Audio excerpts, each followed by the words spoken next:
Vavaka sy atopaka, voninahitra ny ao anao Andriamanitra raisanaka fanahy masina, noho ny fitiavanao sy ny famindramponao ka venana trapa-monjena, tratra izao maraina izao indray izahay. Mankalaza anao sy manome voninahitra anao, manaja anao ry tompony tompo sy mpanjaka ny mpanjaka. Andriamanitra sy Andriamanitra rehetra, tsara ary mpanao tsara. Ray ny mandrakizay sy andrian'ny fiadanana. Mitoetra any amanirinirina sy takatry ny maso ny saina ianao kanefa manaiky hijery anay ety amin'ny fitoerana izay fitoeran-tongotrao ity tompo. Koa mitsaoka sy mankalaza anao, mivonahitra anao zahay, dia ankasitrao ny fotoana izay hatrena ankehitriny, andrenisanay ny teninao, ahafantarana ny marina, ary ny marina afaka ny tsy ho andevo. Miterena tompo araka ny fombanao, voninkazo izay mpanomponao, misamahery aty anatinay. Dia mangataka mandrakariva ny famindrampo, famelan-keloka avy aminao, eny ny fanadiovanao amin'ny ranao sarobidy, ho afaka amin'ny fahotana sy ny tsy fahamarina rehetra. Dia ny fainao masina ny asa mahery aty anatinay, ahenonay ny hafatrao. Miterena tompo araka ny fombanao, voninkazo izay mpanomponao. Amenaranao Jesosy Kristy ilay velona masina manakira avy Nazareta, noho izany maniry sy mangataka izany vavaka izany. Aleloia. Amen. Jesosy no fiainana mandrakizay. Izany no hevitra manjintsika amin'ity fotoana ity-riavana. Hitantsika izany eo amin'ny epistily izay nosoratan'ny Jaona apôstôly. Jaona voalohany, toko voalohany, manomboka amin'ny andininy voalohany. Vakiana amin'ny anaran'i Jesosy izany. Izay hatramin'ny voalohany dia izay efa renay, izay efa hitan'ny masonay, izay efa nojerenay sady efa notsapain'ny tananay, dia ny amin'ny teny fiainana. Efa naseho ny fiainana, ary efa nahita azy izahay, dia tonga ny vavolombelona ka manambara aminareo ny fiainana mandrakizay, izay tao amin'ny ray ka efa naseho taminay, izay fahitanay sy renay no ambarany aminareo, mba ahazonareo firaisana aminay koa. Ary ny firaisana dia amin'ny ray sy amin'ny Jesosy Kristy zanany. Ary zavatra izao no soratanay mba ho tanteraka ny fifaliantsika. Ary izao no teny renay taminy ka ambaranay aminareo. Andriamanitra dia mazava, ary tsy misy maizina akory ao aminy. Ary raha hoy isika manana firaisana aminy isika, kanefa mandeha amin'ny maizina, dia mandainga isika ka tsy manao ny marina. Fa raha mandeha eo amin'ny mazava isika tahaka azy eo amin'ny mazava, dia manana firaisana isika, ary ny ranon' Jesosy zanany no manadio antsika ho afaka amin'ny ota rehetra. Raha hoy isika tsy manana ota isika, dia mamita tena, ary ny marina tsy ao anatintsika. Raha miaiky ny fahotantsika isika, dia mahatoky sy marina izy, ka mamela ny fahotantsika sy manadio antsika ho afaka amin'ny tsy fahamarina rehetra.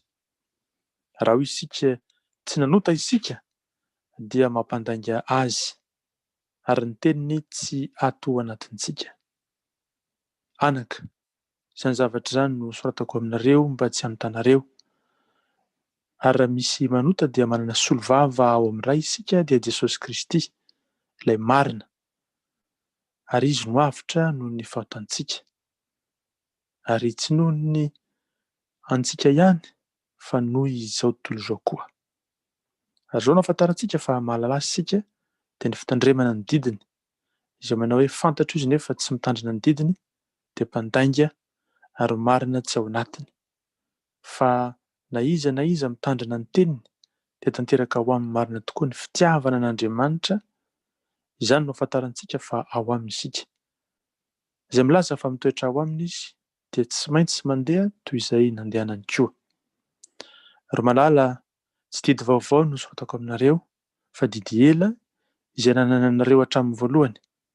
Ny didy ela dia ilay teny efa renareo, ary koa didy vaovao no soratako aminareo, dia zavatra marina eo aminy sy eo aminareo, satria miala ny maizina ary mazava marina no mahazava ankehitriny. Amen. Ray masino, manamasinana ny fahamarinana, fa ny teninao ny fahamarinana. Amen. Aona tokoa ary ny maha fiainana mandrakizay an'i Jesosy. Fantatsika fa ary voalaza ny soratra masina izao fa ny olombelona dia manana tandra vandikoditra dia ny fahotana. Raha vao teraka izy dia efa ao anatin'ny fahotana. Koa na hitotry avizana no hitotry havanana, na hanao inona dia efa mpanota. Vao mafaly dia izao teraka Jesosy zanak'Andriamanitra, eny niaina tahaka ny olombelona rehetra, nijaly sy maty ary nandraisan'ny fahafatesana. Ary rehefa nitsangana tamaty izy dia nandresy izany toetra miraikitra tao amin'ny olombelona izany. Dia manana ankehitriny ilay fiainana ao aminy, manolotra ny fiainana ho antsika zanak'olombelona rehetra ihany koa. Ho anao izay mandray izao filazantsara ny Jesosy Kristy izao ravana dia tsaroa fa tsy manapaka ao anatinao intsony ny fahotana. Manana safidy ianao ny andresy ny maizina satria ny fahazavana magaga nomen'i Jesosy no mitoetra ao anatinao.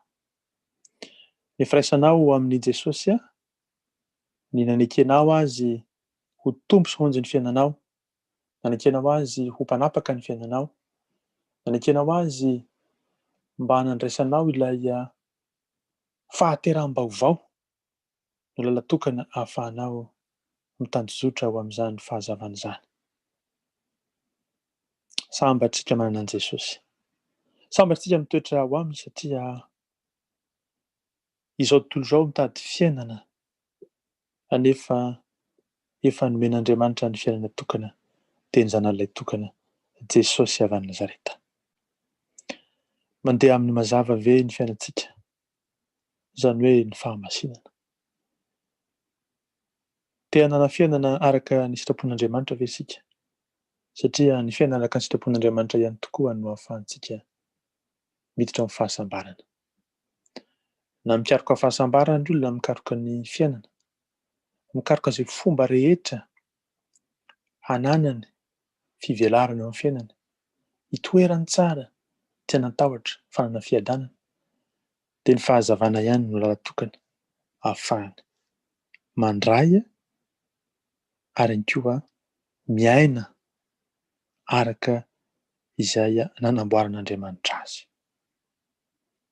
Nohorian'Andriamanitra araka ny endriny isika ary ao amin'ny irery ihany no hananantsika izany fiainana sy izany fahasambarana izany.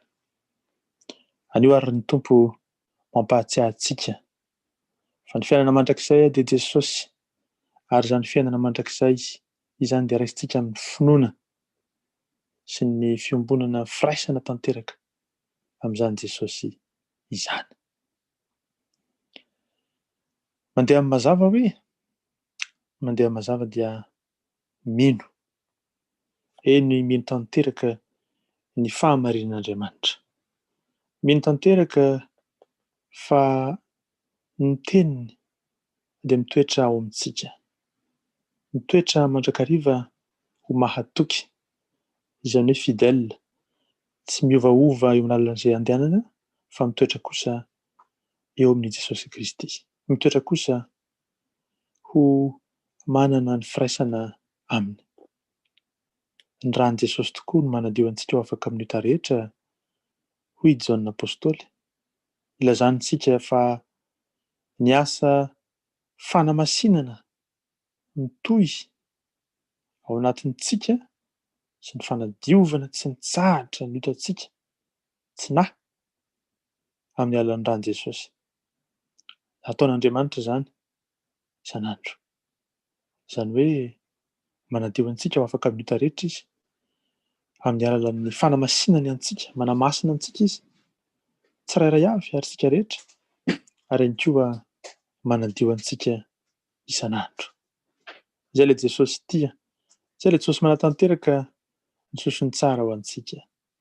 Ny anjarantsika kosa dia manaiky mandrakariva ho diovina, manaiky isan'andro mba handray izany fanamasinan'Andriamanitra izany amin'ny alalan'ny ran'i Jesosy. Eto amin'ity andalan-tsaotra masina ity tokoa dia mampatsiahy ny Tompo amintsika ny amin'ny fahotana izay atao fanahiniana. Atao fanahiniana satria miresaka ny amin'ny fandehanana amin'ny mazava tokoa ny filazantsara izay amitohy amin'ny alan'izao epistily izao. Fanadiovana tsy mitsahatra no ataon'Andriamanitra mamela antsika hanana firaisana akaiky amin'Andriamanitra dia ilay fanamasinana omen'Andriamanitra antsika izany. Mila isika izany tsy manao fanahiniana intsony ny ota fa manao fanahiniana kosa ny handeha amin'ny mazava. Manery ny tenantsika handeha amin'ny mazava ary manao ny fomba rehetra hananantsika izany fahazavana izany eo amin'ny fiainantsika, handehanantsika amin'ny fitiavan'Andriamanitra. Amin'ny fomba ahoana no ahafahantsika manatanteraka izany? Amin'ny alalan'ny famonoana ny fahotana, amin'ny alalan'ny fandehanana araka ny sitrapon'Andriamanitra, amin'ny fifamatoram-piainana ny fitiavana miasa latsika. Tsara hovisanandro havana fa tiantsika Jesosy, tiantsika Andriamanitra. Miasa ao anatsika ilay fanahy-masina izay mampatsiahy antsika isanandro izany fitiavan'Andriamanitra izany. Rehefa latsaka lalina ao am-pony ny tsirairay avy fa tia azy Andriamanitra, rehefa tanteraka ao anatintsika ny fitiavana an'Andriamanitra, rehefa resy lahatra ny fo sy ny fanahy ny tenantsika, rehefa nandray marina tokoa izany fitiavan'Andriamanitra izany tsika, dia tia ho azy an'Andriamanitra no ny herin'ny fanahy masina. Manaiky no tiavana mantsy. Rehefa manaiky fitiavan'Andriamanitra dia tia azy. Rehefa tia azy dia tia ny namana tahaka ny tena. Resy daholo ny fahotana rehetra, resy daholo izay rehetra fankalana, resy avokoa ireo zavatra rehetra izay mety manangoly, mety mamono toy ny fankalana, ny tsy fahamarinana, ny falotona isan-karazany, eny ny ota rehetra. Mitoetra ao anatin'ilay fitiavan'Andriamanitra tokoa ary manaiky ny diovin'Andriamanitra isanandro. Mety ezarisika amin'ity andro ity hitoetra ao amin'ny fahamasinan'Andriamanitra. Hisafidy ny aina ao amin'ny fiainana mandrakizay. Hisafidy ny ho tian'Andriamanitra amin'ny fo, saina, fanahy ary ny tena manontolo, ary manaiky koa ho tia namana tahaka ny tena. Eo anivontsika ny fampianaran-diso moa ankehitriny amin'ireo izay mandafa tena manota tokoa, izay mihevitra ny faharatsiana ho avy amin'ny antony